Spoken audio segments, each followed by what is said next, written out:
Buckle up, because we're about to witness a double courtroom showdown that'll make you question everything about second chances. In one corner, we've got Deo Cummings, a guy who literally failed every single requirement of his probation, skipped classes, ghosted his probation officer, and even caught a new case while already in trouble. In the other corner, Timothy M., who's been doing everything right for months, clean tests, therapy sessions, AA meetings, but he's still facing jail time. One judge, two defendants, and completely different approaches to mercy. Will accountability win? Or will the perfect recovery story save the day? This is about to get wild, and I guarantee the judge's decisions will leave you speechless. Deo Cummings, for the record, Your Honor. Thank you. Teresa Claire on behalf of probation. Your Honor, Mr. Cummings is set before the court for a violation of probation hearing. Mr. Cummings down $1,255. He's made no payment to the court. He failed to complete the level 2 driver rehab program. I do know that he had signed up for it, but then he canceled the class. He failed to complete 100 hours of community service, and he's failed to report to probation as directed. He also has a new pending case out of the 35th District Court, which is a DWLS, that is on bench warrant status. Given that Mr. Cummings still has some time on this probation, at this time probation's asking that the court remand Mr. Cummings to serve 10 days in jail for his violations to date, that he continue the other terms, continue with probation. Hold up. Let's break down this absolute disaster of a probation violation. Deo didn't just mess up once or twice. This man created a masterclass in how not to handle probation. He signed up for driver rehab, then canceled it. Completely blew off 100 hours of community service. That's like 2.5 work weeks of helping the community, and straight up ghosted his probation officer. But here's the kicker. While already on probation, he caught a new case for driving with a suspended license. The prosecution's asking for just 10 days? That's actually pretty lenient considering he violated literally every term. The real question is, why should the judge give him another chance when he's shown zero respect for the court's previous orders? Let's see if his lawyer can spin this train wreck. With all the previous order terms, that Mr. Cummings report to probation on June 24, 2024 at 1 p.m. in person, then as directed. And like I said before, become compliant with all previously ordered terms of this court within 30 days. I did speak with Mr. Cummings regarding the recommendation. Frankly, Your Honor, Mr. Cummings was really forthright with me. He admitted he didn't do what he needed to do. He acknowledged that. He says he's ready to do his time and get back on track on this probation. He did lose his job recently. However, he is looking for something new. He's thinking about doing roofing. He also has a daughter on the way. So he has some things to look forward to. And again, he's ready to put pen to paper and do what he said he was going to do. And I believe him when he said that. All right. Anything you want to say, young man? Okay, this is interesting. His own lawyer is basically saying, yeah, my client totally screwed up, but hear me out. At least Deo's being honest about his failures, which is more than most defendants do. But notice the classic sympathy plays here. Lost his job, baby on the way, looking for roofing work. These are real-life struggles, no doubt. But they're also the exact reasons why he should have been more motivated to complete his probation requirements. Not less. The lawyer says she believes him. But here's my question for you. How many times does someone get to say, I'm ready to change, before the court stops believing them? This guy had months to get together, and instead, he made things worse. Let's hear what Deo has to say for himself. This better be good. Man. Yes, Your Honor, I definitely apologize to you, my probation officer, my lawyer, for having to deal with me in this case currently right now. I was not trying to violate my probation. I knew, because I got some other things going on in different counties currently too. In this county that I should be okay and fine with. I just got to come in and take care of it all, and I should be able to stay on track and do way better and everything. So I apologize for the time that I'm bringing across y'all that I shouldn't be. But I just want to do better. I'm not trying to do bad. It's just been a rough season. I feel like I take care of all of this right now. I probably won't see any of y'all again, and I'll be straightforward on track with probation and be completing it. Defendant remanded to the Washington County Jail to serve 10 days for his violations to date. You are to report to the Washington County Jail by 6 p.m. today, or bench warrant will issue without bond. I'll continue your probation to give you another shot. You are to report to probation in person on June 24th, 2024 at 1 p.m. and then report as directed. You're to become compliant with all terms as previously ordered within 30 days of your release. All right. Thank you. Yes, Your Honor. Court does call the case of People versus Timothy Mack. Public defender. Boom. 10 days in jail. But he keeps his probation. That's actually a win for Deo considering how badly he messed up. The judge basically said, "You're getting one more shot. Don't blow it." But did you catch that deadline? He had to report to jail by 6 p.m. that day, or a bench warrant would issue with no bond. That's the court's way of saying, we're done playing games. Now here comes case number 2, Timothy M., and this is where things get really interesting. Unlike Deo, who admitted everything went wrong, we're about to see a defendant who's supposedly been doing everything right. Same judge, same day, completely different circumstances. Will good behavior actually matter? Let's find out if being a model defendant actually pays off in court. Public defender Natalie Pate with it on behalf of Mr. Maislick, who stands to my right. Please state your name for the record, sir. Thank you, Your Honor. Today is the date and time set for sentencing. We have reviewed the assessment as well as probation's recommendation.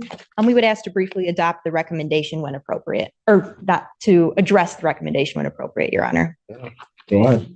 Thank you, Your Honor. We are asking that the court largely adopt probation's recommendation. However, we are respectfully requesting that instead of the additional 3-day jail time, that the court impose 30-day SCRAM tether in the alternate. Mr. Maislick has been on bond since April 11th, 2 months as of yesterday. He has had no positive tests whatsoever on the SoberLink while on bond. He has been appearing in person for all his court proceedings.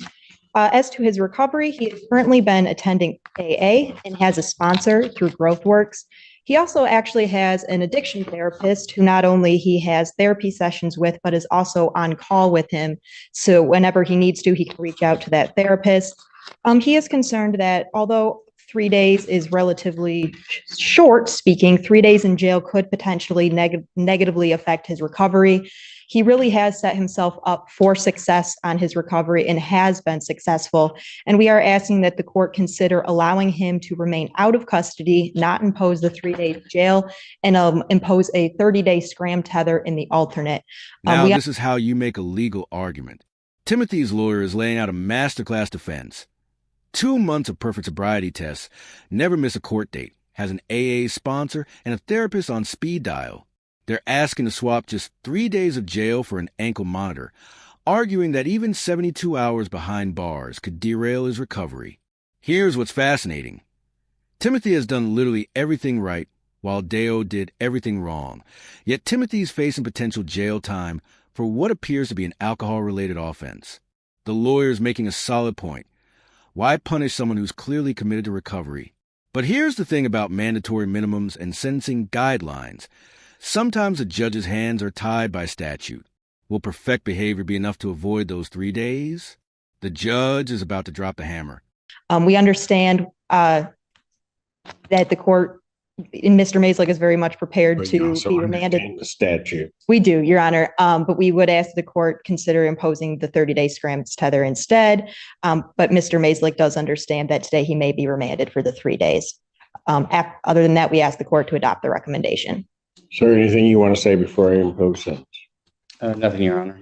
The court does acknowledge this is not a serious misdemeanor as defined by statute, however, believes there are reasonable grounds to depart from the presumption of a non-probationary sentence. The alcohol screening and assessment identifies the benefit of intensive outpatient treatment, attendance at AA meetings, and abstinence from all intoxicants. Therefore, the court will follow the recommendation of probation with the stated rehabilitative goals to promote change, prevent recidivism, and to monitor compliance with recommended treatment. So therefore, the sentence of the court, you are placed on probation for a period of 24 months. You're to pay $1,055 fines and court costs, $100 prosecution recovery costs, $100 police agency recovery costs, $720 probation oversight fees. When can you pay that, sir? I request a payment plan, a monthly payment plan. How much do you have today? Can maybe get $100 to pay. Let's talk about the real cost of justice here. Timothy just got hit with $1,055 in total fines. That's $720 just for probation oversight. For context, that's like a month's rent in some places. And notice how quickly that negotiation went. How much do you have today? $100. Done. Payment plan approved. But here's what's wild. Timothy's been doing everything right for months, attending therapy, staying sober, showing up to court, and he still has to pay over $1,000 and serve jail time. Meanwhile, the court just acknowledged this isn't even classified as a serious misdemeanor by statute. The system's basically saying, you're doing great, keep it up, but also gives $1,000 and spend 3 days in jail. Does this feel like justice or just revenue generation? Drop your thoughts in the comments, because this financial burden on top of jail time seems excessive for someone actively in successful recovery.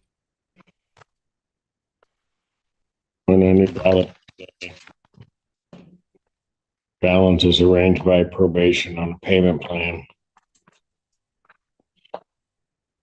There's to be no use of alcohol, recreational marijuana, or any illegal substance. You'll be subject to testing as requested by probation.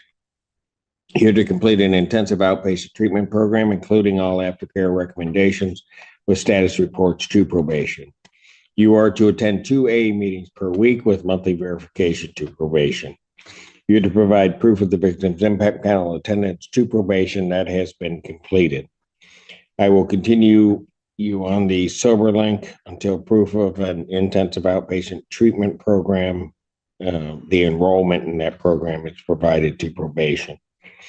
I will, consistent with the statute, order 365 days in jail. I'll give you credit for the 2 that you have served.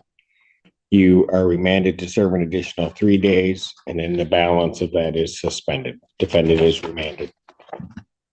What a day in court. Let's break down this judicial double standard. Deo Cummings violated every single probation term, caught a new case, and basically gave the finger to the justice system. Result? 10 days in jail and another chance at probation.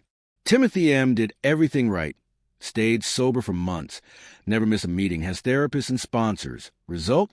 Still gets 3 days in jail, $1,055 in fines, and 365 days hanging over his head with 362 suspended. The lesson? Sometimes being perfect isn't enough when mandatory minimums exist. Timothy's facing 24 months of intense probation with twice-weekly AA meetings, regular drug testing, and he has to stay on that expensive SoberLink device. Total cost of Timothy's perfect behavior? Over $1,000 in long-term supervision. The irony is thick here. The guy who completely failed got a lighter financial burden than the guy succeeding at recovery. If this courtroom drama blew your mind, smash that subscribe button right now. Drop a comment. Do you think Timothy got a raw deal, or is this justice served? Hit the like button if you think the system needs reform, and share this video with anyone who thinks the justice system is always fair. We drop new courtroom breakdowns every week that expose the reality of our legal system. Ring that notification bell so you never miss our next shocking case. See you in court.